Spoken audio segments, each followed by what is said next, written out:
Okay, can everybody see my screen? Thumbs up? Perfect. All right. And we have a small group here. So, feel free if you want to come off mute and just kind of chat. Welcome to office hours. This is sort of we're going to build it as we fly. So we're going to see what format is best.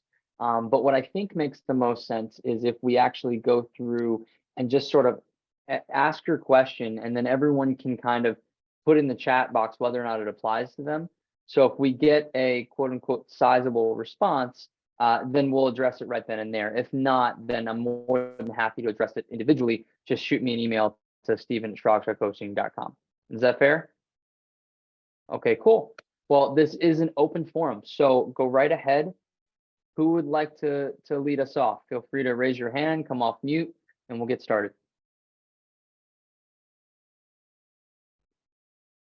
I don't see any hands raised. Everyone's either looking for where the off mute button is or a hand raised.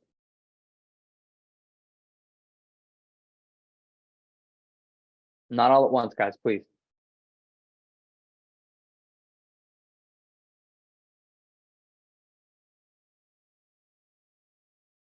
Anyone? Nobody wants to go first? Can you guys hear me? Okay. Everyone's just going to stare at me?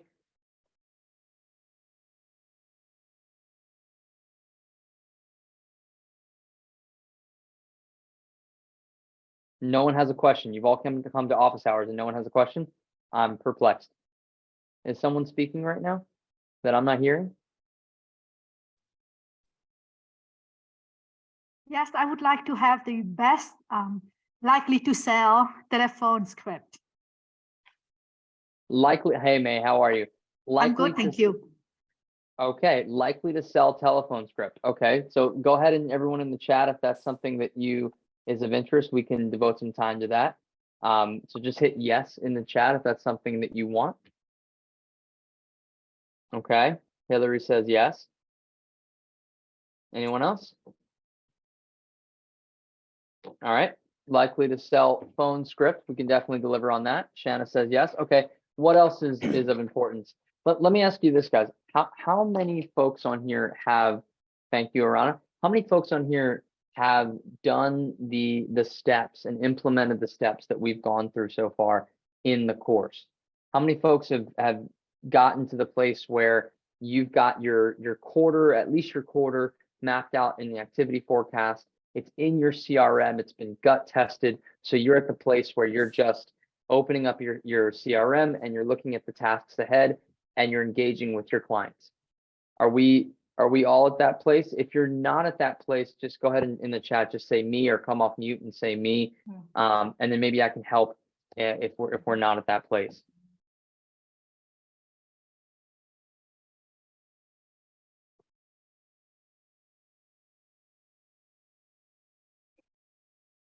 Not at that place. Okay, join this group late. Not a problem. Okay. Anyone else? There's not been enough free time for me to implement the strategy. However, I intend to catch up during the holiday weekend. Okay. All right. See some head nods there. So really the purpose of these office hours, guys, is going to be to help you if you have any additional hurdles with actually getting to the content. So I'm more than happy to go through a likely to sell call script, but we want to definitely keep this time for what we've covered. But with the likely to sell call script, I mean, when you are reaching out to folks, I would imagine you've got two basic buckets, right? You've got the bucket of people that you know and that you can easily get back in touch with, and maybe that along that line, if you know them but they've fallen out of touch, maybe you have a reconnection script, and maybe you talk a little bit about where they are in their home buying journey. You don't want to tell someone, hey, my CRM is tracking a lot of public record data and it says that there's a good chance you're going to sell your home. So when can I come by and put the sign in the yard, right? That's a little weird, but you might want to give them a call and say, hey, it's been a while. I haven't heard, I feel badly that I haven't reached out. How are the kids? What's going on? Blah, blah, blah, blah, blah. And then, just kind of find out where they are. So then it becomes sort of a reconnection script into a forecasting call around where their future lies, and then you can turn that into an opportunity to set an appointment and do a CMA, give them the lay of the land as you see it in their local market, and go from there. So that would probably be my go-to if I were talking to somebody that I do know. Now, somebody that I don't know that comes up as a likely to sell, if you've imported, addresses or whatever you might have done, that's going to be a little bit different, but not completely different. So you may call, introduce yourself, and then you're going to need to create a why. Why are you calling? You're calling because you're a local market expert. You sold a lot of the homes in that neighborhood, potentially. You're calling because you live in the neighborhood and you realized you don't know one another. You want to introduce yourself. You're a realtor. You'd be happy to help them down the road, but you don't want to start there. You want to start with just meeting them. So maybe there's a place in time where you guys can meet one another for coffee or whatever the case may be. So really, it's just about, if you have likely to sell and you don't know the people, you want to make sure you can find a way to introduce them to you. That could be through an event. That could be through a handwritten note that leads to a call that says, hey, did you get my note? I'd love to meet you. I think the more personal you can make that, the better. And that would be my initial inclination into likely to sell. Happy to give you a script if you think that that's relevant, but I think it's going to be very nuanced based on your past relationship with that person, also based on where they are in the home, and based on what the criteria is that the likely to sell is saying that they're going to sell their house for, right? So if it's saying they're going to sell their house because they've been in the home for 7.5 years, that's a different conversation than they're selling the house for the fact that, the house is appreciated, in excess of a certain percentage compared to neighboring communities, if that makes sense. May says, my likely to sell includes people in my farm who I don't know. How do I sound engaging so that they either pick up the phone or don't hang up on me? Well, that's a great question, May. I would say, if people are hanging up on you, it's because they've immediately put you into the mental category of a telemarketer.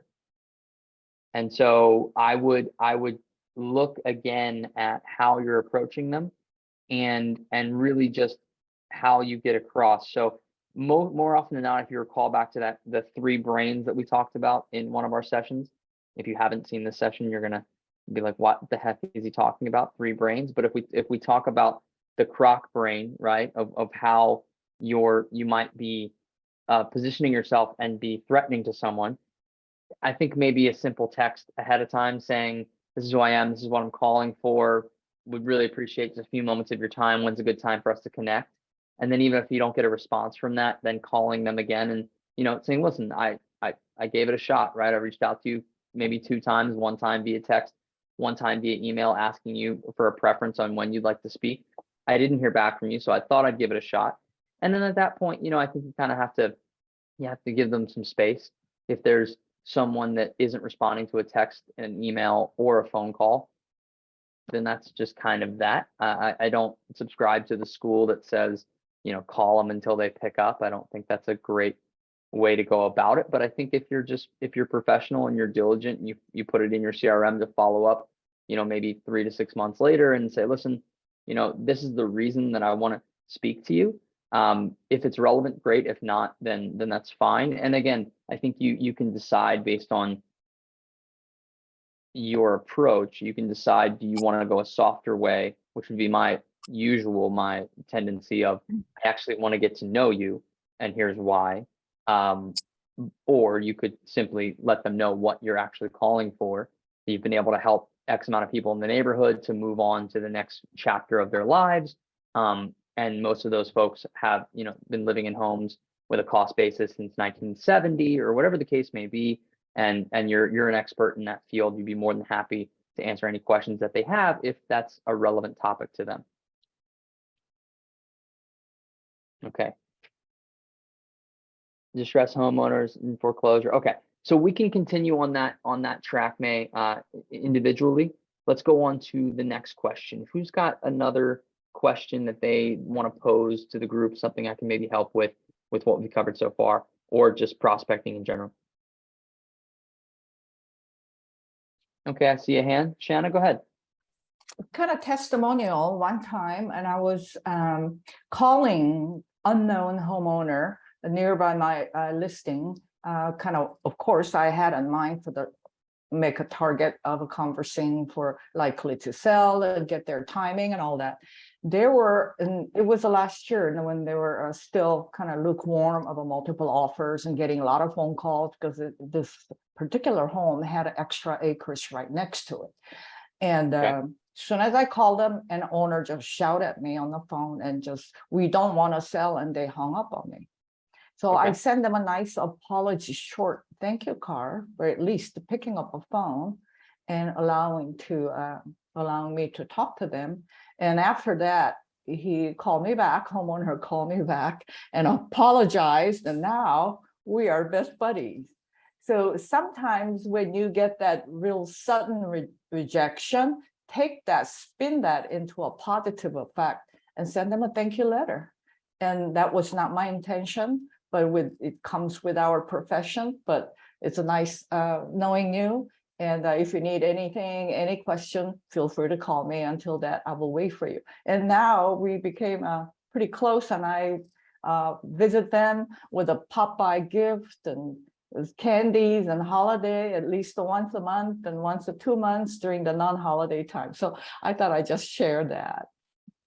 That's wonderful. Good for you. That's a fantastic story. I really appreciate you sharing that. And a great lesson, I think, for everybody, right, is just to be able to see the positive and to turn it around. And I think in that act, you showed that you genuinely cared, that you weren't just running through a list, that you really did want to get to know them. And the rest was history. So good for you. That's fantastic. So yeah, great takeaway, great tactic, that if you want to follow up with a written, handwritten note, etc. I mean, it really comes down to how you want to grow your business. And for me, again, this is personal preference. I'm a very big fan of using your sphere and getting referrals in an SOI based business. It doesn't mean that's the only thing you can do, but I do think that in today's world, especially with how many choices there are for someone to choose when they think about who they want to represent the sale of their home,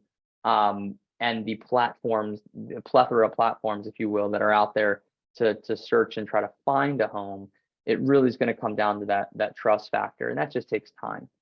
So for me, I think it's better to work where I have a foothold and where I can get people to refer me, and I can use some social proof. But if you do have a strategy that is, you're calling a specific area, or you're calling your likely to sells and you don't know them, then I think Shanna, is it Shanna or Shana, by the way? Is it Shanna? Either way worked for me, Steve. It's just What do you Shana. Yeah, it's just Shana. Okay. Yeah. Well, Thank you. then I'm gonna give it to you your way. So Shana, I like that better. Okay. So yeah, I mean, I think Shana's approach is the right way of just really showing a genuine interest, right? Caring, as cliche as it might sound, is a competitive advantage. May, you had a question of how do you insert homeowner's name into bulk emails to customize them? If you have the name, you're just going to do the little command at the bottom, and I can show you how to do this, but you're just going to insert first name. So then when you pull the contact or the property address, as long as you have the name in your contact, then it will insert. If you don't have the name, then you have to go get that data. Any other questions? Okay, then let me ask you this. What's been the most helpful for those of you that have been in the course thus far? What's been the most helpful bit of information or topic that we've covered?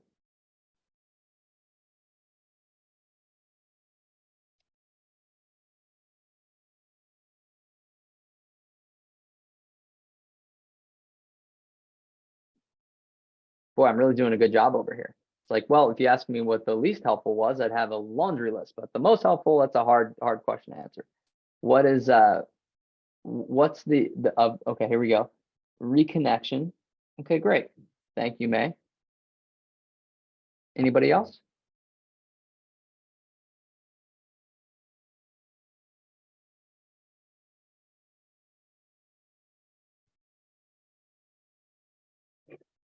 I'm going to start calling people out. Hillary, just because I can see you. What's been your takeaway thus far. How can I help you in your prospecting efforts? What would you like to chat about today? Hi, Steve. Hi. I think for me, what I want to re-emphasize is I was just talking to my sales manager yesterday, and one of the things that I need to implement better is the action plans that we talked about that we have available to ourselves. So what I need to do is set those up, but set those up with a more personalized feel. So it sounds like it's me talking. So I think, working on the action plans for me is got to be a big one, so that I'm dripping on these likely to sells. Okay, and then thank you, by the way. Can I ask you one more question with regards to that? Sure. When you think through your action plans and there's no judgment here in this question, but where do you think the biggest hurdle for you has been in the past of implementing them? Is it a tech side? Is it just conceptually? Is it devoting the time? Where do you think there's been a It's hurdle? all of the above. Like I'm a big fan of the bulk email. I have done them. Okay. But I've done them, and I can tell you I've had great results with them. So I'll send some out, and it's my language, and I'll send it out to like 40 or 50 people. I'll get a lot of response, and there was one that I sent out that resulted in 5 pieces of business. Wow. She Good for booked. you. She booked and sold, bought and sold with me, sent me her best friend who sent me his cousin. So all 5 of them, in 2021 from a bulk email. So I'm a big fan of that. I think for me, it's the implementation of the action plan, so that I'm constantly dripping on them, not sporadic bulk emails here and there. Okay. But I mean, our likely to sell tool is amazing, because the AI that we have, like, I'm not going to say every single one is going to list, but many of them do, whether they're with me or with someone else. So Absolutely. it's just all of what you said. It's the time, it's customizing what we have, and the actual tech side of it. I've learned a lot of our tools, but I just need to get more comfortable with sitting down and putting those action plans in place. So. Got it. How many people on the call just hit yes? Thank you, Hillary. I really appreciate that. How many people on the call feel as Hillary does, that it's just kind of an amalgamation of those 3 factors, really just time, tech, and the customization piece? Okay, go ahead, I Shane. like the fact that she, sorry, I just got short memory flattened and I missed your first name. The action plan, I like to kind of dig into that, but I like what she said. I like the individual mail rather than the bulk mail. I haven't got into the accustomed to doing a bulk mail, and like a luxury property report in a long distance client from past clients, and we'll be able to click and pull their current location. So send the local Seattle area, greater Seattle East Side report, and also in a San Diego and a California report together. And that worked well, but I really liked the way she explained and utilizing a different type of a customizing and all. It takes a great skills and time, takes time, but that's a pretty good idea. Customizing, that's very good idea. Thank you for sharing that. Sure. Absolutely. Yeah, and just to explain too, like the bulk email, when you said you do individual and you haven't done the bulk, with the bulk, I'll do the bulk and each one is customized. So I'll have like a main message, but then I'll go in and I'll mention their dog or their kids, so they don't think that it's a general email. They really think that I sent it just to them. But yet in a matter of 30 minutes, I've customized, a bunch of these, 40 that I'm sending out. Right. Shane, are you familiar with what Hillary's talking about, how that works? I tried the bulk email like during the 10 by 10 and the training time and did that. Sure.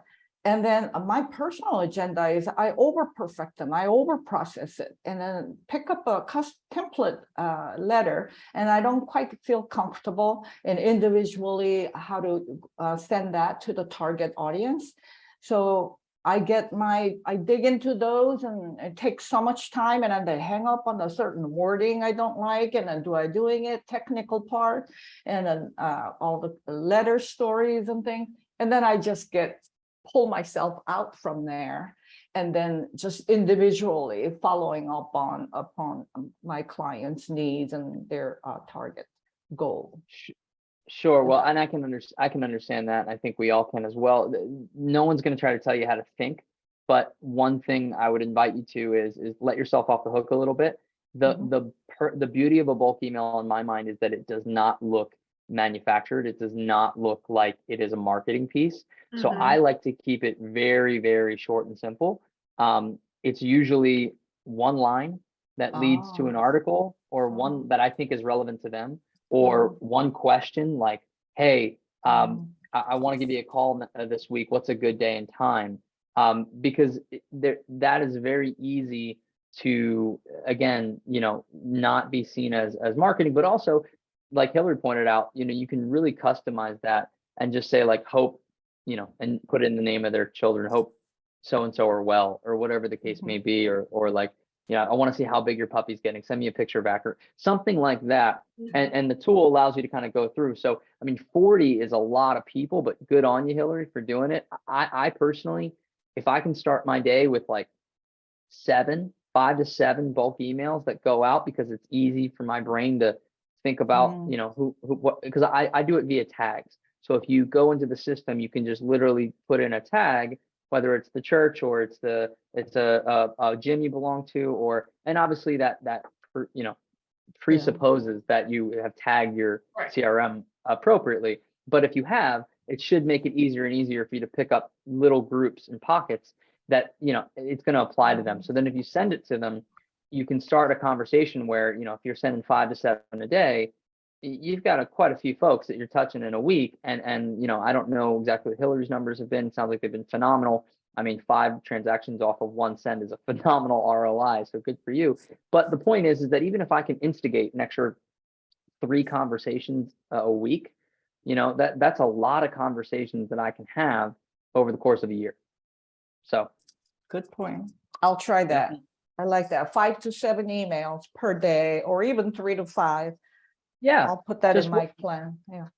Work that into your repertoire. And what's nice is you can build your own templates. So, and that's why I really like the activity forecast, because, for example, if I am, and this is again not trying to push my own agenda on you guys here, but with this activity forecast, I really like the fact that I know where I'm going, right? So it's kind of like I'm getting up there to give a speech, and I know what the sequence of my narrative is going to be, because I know what that bulk email kicks off, right? I know that the bulk email starts with XYZ that leads to a conversation. The conversation leads to a dinner out or a coffee meeting, which leads to an invite or a personal thank you note, which leads to an invite to my next event, right? Which leads to, and so it just kind of flows, and it's all in my CRM, so I don't have to remember all this.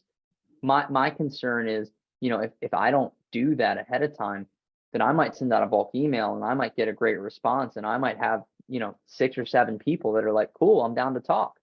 I have no idea what the hell I'm going to talk to them about, excuse my French, right? And so then it becomes a kind of forced and maybe even a little transactional potentially, because I don't have a real journey to bring them on. It's just kind of, what can I do for you today? Well, not much. Why did you reach out to me? I don't know, because you're in my CRM and I know that bulk emails work. So I wanted to see if I can get some engagement. So that's just me. And I think that it's been interesting to me, just candidly, when I ask folks to do this exercise, this is the most difficult exercise for folks to generally do. And what's interesting about it is no one has difficulty with the mechanics. Everybody can use the spreadsheet. Everybody can fill out names. Everybody knows how to find their contacts. But when I ask folks, like, think ahead, think 3 months, 6 months, what do you want to do on a client by client basis? How do you want to interact with these folks? It's been challenging. So it's been very eye-opening for me. I don't know if you guys have had similar experiences with this, or if you haven't had a chance to do this yet, but really when you do this exercise, if you haven't yet, force yourself to just understand that all you're doing is putting in names into bubbles, and sit down for 2 hours and fill out a bunch of bubbles. Then you can go back and say, well, maybe that's a little overkill. I don't know if I want to touch them that many times. Maybe I don't need to do this. Maybe I don't need to do that. But at least you've got the ideas flowing. And it's interesting so far how many people have struggled with this particular exercise.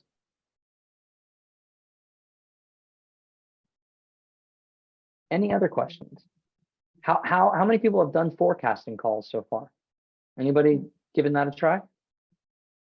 Does everybody know what I'm talking about when I say forecasting calls? No. Activity forecast. Okay, so forecasting calls are actually when you are thinking through your business long term, you want to think about, okay, well, if the National Association of Realtors says that everybody moves, on average every 7 years, okay, fine. Might be a little different in my market than it is for the national average. But the bottom line is, I think for me, the takeaway is people don't just decide to move on a dime, right? They think it through. And that bars, of course, all of the exceptions. There are always going to be the exceptions. You lose a job, you lose a loved one, all those terrible things. But for the most part, and wonderful things, right? We didn't know we were going to get pregnant. Now we're pregnant. Great. Even then, you have 9 months of lead time, give or take, right? So the point being is that people think these things through. Well, then why is it such a secret? Why can't we incorporate into our workflow really getting to know where somebody is in their journey of buying or selling a home? So one of the things that I've gone over so far and that I'm happy to re-go over is this idea of a forecasting script. And really what that, this is just a template. You can completely change this if you like, but I think the concept still is really valuable. And the forecasting script is really just going to be, and let me make this larger so you can actually see it. Give me 1 second. Okay, better? All right. So the forecasting script really is, hey, how's it going? Shana, I'm going to pick on you because I can see you. Hey, Shana, how's it going? It's great to hear your voice. I'm sorry it's been so long since we've chatted. How is everything? How's life up in Bellevue? I love Bellevue. It's absolutely gorgeous. The mountains are just breathtaking, et cetera, something blah, blah, blah. The reason I'm bothering you today, Shana, is because, I don't know if you know this, but in my business of real estate, the business tends to kind of come in waves. And so for me, I'm not going to get up on a soapbox, but it's really important to me that I take care of the people that mean a lot to me, like you, and that I can provide a high level, high standard of service. That's just something that I value very much.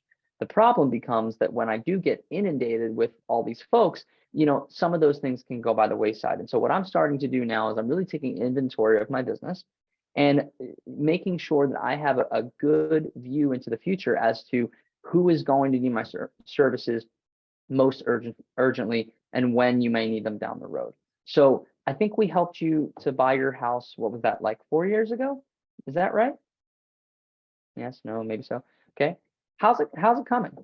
What do you love about the house? What do you not love? What's changed about the house since we put it? And this is, of course, where you want to throw in anything and everything that you can remember, right? Like, did you do something with that weird third, bedroom that kind of looked like a large closet? Like, what'd you do with that thing? Like, blah, blah, blah, blah, blah. But you just want to get them talking about their home. And then the real question becomes, so do you think this will be your forever home? And you kind of can just leave it at there and just pause and let them talk. And they'll tell you what their plan is. They'll tell you what they foresee. Do they foresee potentially moving out of the home when the kids graduate from high school? That's my go-to that I always go to, right? But there's a million scenarios that they may depict, and you're going to ask them why and what they're looking for, and how you can be of value to them moving forward. And it's really not so transactional. You want to do this in a nuanced way where you're just kind of getting information, but ultimately what you want to do is you want to then put them into a couple of categories for your mind, right? And this is where I have this sort of collection mapping strategy at the bottom here that I can go into in a second. But ultimately what you want to do is you want to figure out, okay, is this someone who has a defined, need for selling? or even buying, right, the next house, but a timeline. Is this like, hey, when the kids graduate, they're going to buy or sell? When they have, another child, which they're in the process of having, they're going to buy a bigger house. It's just, they're going to have to, right? Okay, for those folks, then you know what to do, right? You're gonna say, listen, let me, I'm more than happy to come in, give you my professional opinion on what the home is worth, talk to you a little bit about what we would consider, the most appropriate marketing strategy, if you'd like that. I'm more than happy to share my vendor list with you to go over, how we could really make sure that the house, is showcases in the very best light, et cetera, et cetera, et cetera, right? But then maybe there's that bucket where they're like, listen, bury me under the floorboards kind of thing. I'm not moving, right? And for a lot of folks there, we kind of miss an opportunity, in my opinion, because we still send them invites to our open houses. We still send them just solds and just listed. I mean, no disrespect, but like they probably don't care. And so with those folks, I think we can really create a competitive advantage for ourselves and gain some mental market share by being like, oh my gosh, okay, great. So this is what you see as the future of that home. So how can I be valuable to you still, right? Do you want to redo the kitchen, the backyard? Do you have questions around, the heater or the roof, like whatever it is?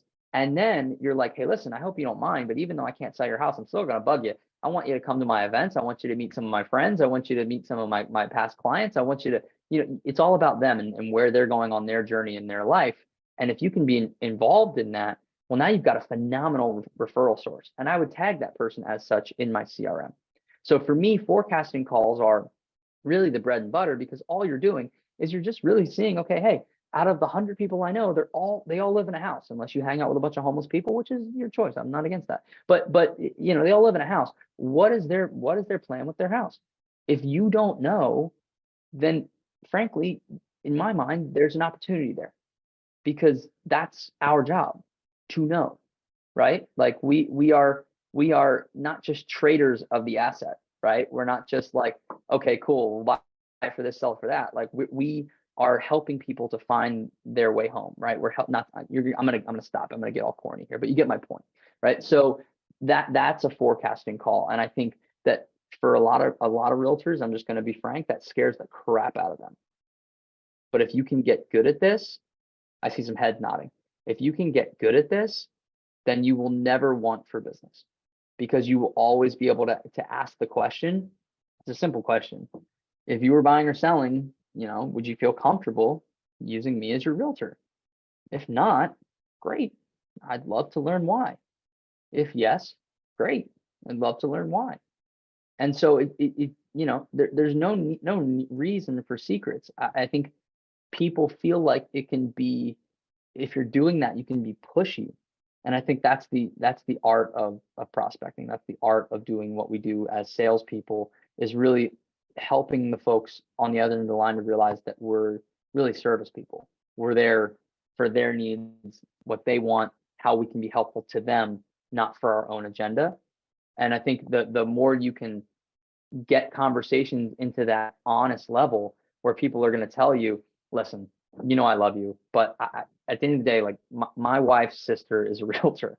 Like there's no way I'm going to be able to hire you as a realtor as long as she's still in the business. Like that's a very like in your face, right, conversation. But imagine if you could go to that person and say, yes, I would do the same thing. Totally. That said, though, I care about you and making sure that this goes well. Let's just put it that way. So I'm happy to be a second opinion, and I'm happy to involve you, in my world, in my life, because I genuinely appreciate your friendship and relationship. Don't you think that person's going to feel a little guilty and maybe send you a referral now and again? I would. So that's kind of where I'm getting at, is that I think if you can ask those questions, you can have these conversations, you can involve people into the narrative and understand. Now I'm going to get off on a tangent here, but really understand, hey, this person hates my newsletter and I'm not going to send it to them. They love a glass of wine, so I'm going to invite them to the next event that I have, right? Or this person loves dogs, so when I do a little, pups in the park or whatever I'm doing, like they're the top of my list, even though they're not going to buy or sell anytime soon. I guarantee somebody in their world is going to, and they're going to be a phenomenal referral source, as long as I can help them to understand that that's what's really helpful to me. All right, end of soapbox speech. Okay, so thank you. Good Friday. Happy Easter to everybody. Chag Sameach, if you are celebrating Passover. And so if there are no other questions right now, we'll end it here. And if there are if additional questions that you feel might take a little bit more time, feel free to email me. I'm more than happy to address them. Thank you guys for taking the extra time to come to office hours. I really appreciate it, and I hope it was helpful. Next week, just as a reminder, it's going to be a great session. We're not doing office hours next week. Next week's actually going to be, let me go back here. Going to be Natalie Palmer coming in to talk about how she built her brand. And she's, to me, this woman is absolutely phenomenal. She started having children. She said, listen, I can't go back to my traditional career and also raise the kids, but I really want to do something. I want to do something that I'm passionate about. And she actually started by managing Airbnbs and starting a podcast called No Vacancy to talk about managing those Airbnbs and how you can be successful on Airbnb. And she developed all these phenomenal relationships, over 100,000 downloads on the podcast, over 20,000 followers on Instagram, and really a phenomenal brand where she just threw this summit event in Scottsdale that I think had something like 500 people at it from all over the country. It was a very high ticket item event. And I thought she would be a phenomenal, resource to us just to kind of walk through how she went from, hey, I'm looking at my Instagram, I've got a couple hundred followers like everybody else, and I want to make something out of this. And then I want to throw a phenomenal, summit event shortly after starting. I think she's been doing this for a little over a year, maybe two. And so I think she's going to be a phenomenal resource to everybody, just in answering questions and walking through her story of how she really built the brand that she has. Okay. All right. Well, any additional questions right now? No. Okay. Well, happy holidays to everybody. And thank you for coming. And I will see you guys next week. Yeah. See you later. Thank you. Bye-bye. Bye-bye.